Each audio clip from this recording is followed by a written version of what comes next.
Marguerite of Navarre's Heptameron was one of those sleeping giants of literature, published in the Renaissance era, but only truly recognized as groundbreaking many centuries later.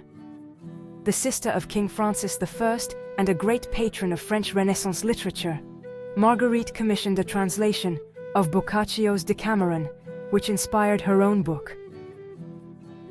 Dying in 1549, before she could match Boccaccio's 100 stories, Marguerite's collection, using the framing device Boccaccio and Chaucer deployed, ended up a Heptameron with 72 stories. But it was no clone of the Decameron or the Canterbury Tales, for her daring choice of themes and innovative sub-story rules produced a uniquely female work in a patriarchal and still often warlike era. For Marguerite was herself a progressive Renaissance thinker, bringing Leonardo da Vinci to France, and corresponding with influential social reformers like Erasmus and Rabelais.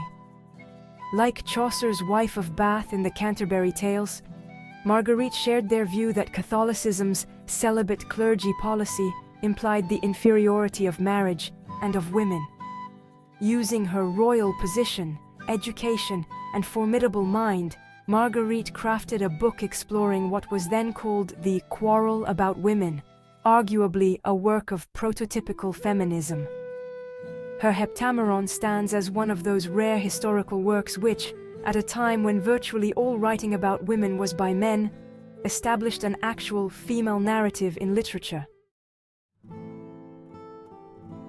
Like the Canterbury Tales and 1001 Arabian Nights, the Heptameron stories unfold inside a frame, a group of 10 aristocrats trapped by floods in a monastery for 10 days. These travelers tell each other stories, passing the time while they wait for the waters to subside and a nearby bridge to be repaired, which will, at last, enable them to make for home. Marguerite acknowledged modeling her work on Boccaccio's Decameron, which used the frame of travelers fleeing a plague, but replaced his epidemic calamity with a natural disaster. In a cheeky pun, one character in her frame's ensemble cast even mentions the author, saying their stories may help complete a French Decameron Marguerite is writing back at court. But the criteria applied to these travelers' tales make the Heptameron unique, setting it aside from earlier influences like the Decameron, the Canterbury Tales, and 1001 Arabian Nights. Firstly, she specifies at the outset that every story must be told in a plain style and must be true, and historians have in fact confirmed the veracity of all or part of at least 20 of the tales told. Secondly, every story provokes extended discussion among the 5 male and 5 female storytellers, so gender reactions are balanced, and the frame characters themselves are intriguingly developed. And thirdly, there's no fantastical tales, such as in 1001 Arabian Nights, the stories instead focusing on the love between men and women, human sexuality, and the abuses of the clergy.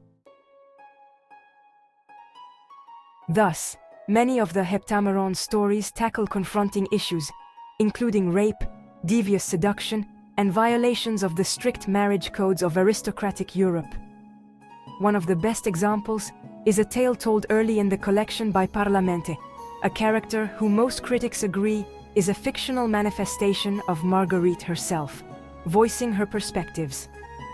She tells of handsome, brilliant Sir Amador and high-born Lady Florida, who, unable to marry, try to live a platonic romance in pure, courtly love.